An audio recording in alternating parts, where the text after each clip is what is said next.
هللويا هللويا هللويا هللويا هللويا. And at this sound the crowd gathered and was bewildered, because each one heard them speaking in the native language of each. Amazed and astonished, they asked, "Are not all these who are speaking Galileans? And how is it that we hear each of us in our native language? Parthians, Medes, and Elamites, residents of Mesopotamia, Judea and Cappadocia, Pontus and Asia, Phrygia and Pamphylia, Egypt and the parts of Libya belonging to Cyrene, visitors from Rome, both Jews and proselytes, Cretans and Arabs. In our own languages we hear them speaking about God's deeds of power." All were amazed and perplexed, saying to one another, "What does this mean?" Acts 2, 6-12.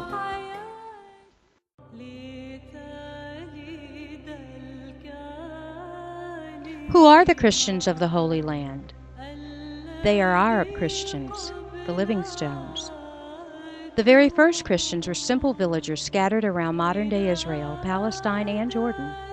These men, women, and children were the first to recognize Jesus as the Messiah, the first to walk with him, to see him crucified and resurrected. For centuries, Arab Christians have preserved the holy sites sacred to all Christianity and cultivated a vibrant life of prayer in the Holy Land.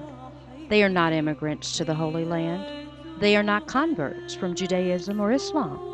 Today, descendants of those first Christians live in the same villages as their ancestors, practicing the same Christian faith. Arab Christians are Catholic, Orthodox, and Protestant, living in Jerusalem, Bethlehem, Nazareth, Madaba, Karak, and other places in Palestine, Jordan, and Israel. Together, they comprise the Mother Church. هذه هي رسالتنا وهذا هو إيماننا وهذه هي عقيدتنا. نحن نصلي من أجل السلام لأننا نحب السلام. Never to forget the Holy Land Church, because the Holy Land Church is the beginning of the story of each one of us, and unless the living stones are here, not just the monuments, we're all poorer. And so the future of the church here matters to the churches right across the whole world. In 1948, Christians composed 18% of the Holy Land. Today they are less than 2%. 50,000 in Palestinian territories, 112,000 in Israel, and 185,000 in Jordan. The most significant demographic change in the entire region during the 20th century took place in Israel and occupied East Jerusalem. More than in any other part of the Middle East, the Christian community in the Holy Land is clearly endangered. The flight of the refugees in 1948 and 1967 had been matched by recurring waves of immigration. The desperate economic situation, especially following the closure of the borders between the Palestinian territories and Jerusalem, or Israel proper, has led many Christians to seek improved circumstances for themselves and their children. Checkpoints, closed roads, roads belonging only to the Israeli government, and confiscated identity cards are a few of the issues that render travel almost impossible. Land confiscation, the impact of settlement building on the character of Jerusalem, the confiscation of ID cards, and occupation, all these have contributed to hopelessness and despair.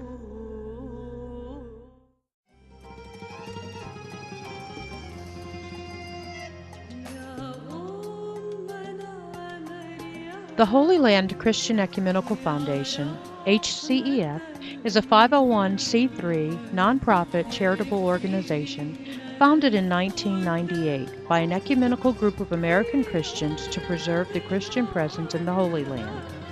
HCEF is committed to the presence and well-being of Arab Christians in the Holy Land and to developing the bonds of solidarity between them and Christians elsewhere.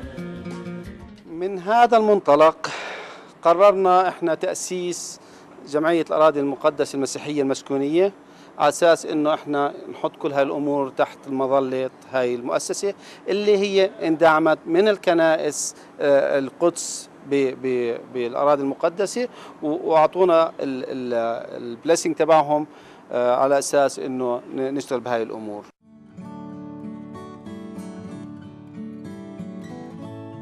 In our continuous quest to replace despair with hope, fear with security, and humiliation with human dignity, we want Western churches to not simply understand the plight of Arab Christians in the Holy Land, but to be moved to actively participate in making a difference.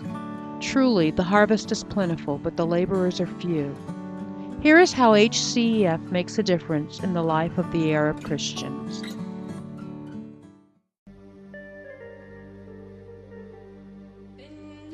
Sadly, the unemployment rate in the Palestinian territories is as high as 60%. Many heads of household for the Holy Land Christians are out of work. HCEF stimulates employment through our housing rehabilitation and Holy Land Gifts programs. The Housing Rehabilitation Program, established in 2004, has helped more than 1,906 family members and provided work opportunities for laborers and crafters alike. Additionally, it creates a safe living environment for the children and the elderly. فكنا قبل نعاني كثير، نحمل الزيت نروح وناخذ البطاطا والشغله والرز ونروح نوديه على المطبخ. في الشتاء يكبر من الرب علي وانزل اطلع على السطوح، اطلع على سلم واطلع على السطوح واروح انزل المي. وانا للحين الصبح يوم ما بقوم بطلع على البيت بقول هذا بيتنا ولا لا؟ كذابه، انا عندي حمام، كذابه انا عندي مطبخ. الصراحه هاي كنت انا مش مصدق حالي.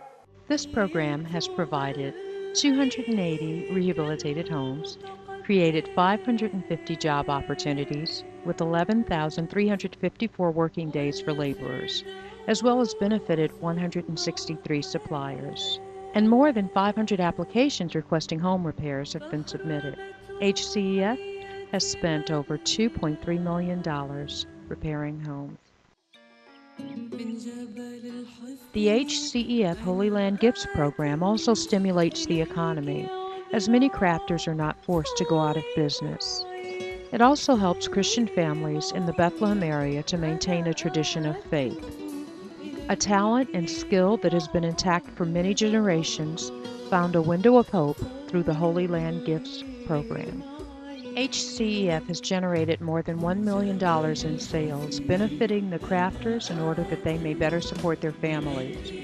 The intention of the Holy Land Gifts program is not revenue generating per se, even though it does carry such potential.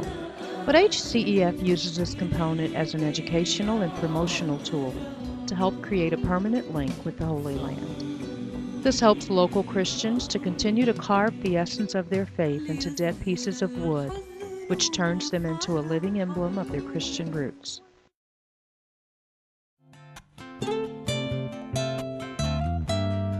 Palestinian Christians know what it's like to have to suffer for their faith, and as a result of that, they bring to the partnership table a richness of faith that we in the Western Church don't really have.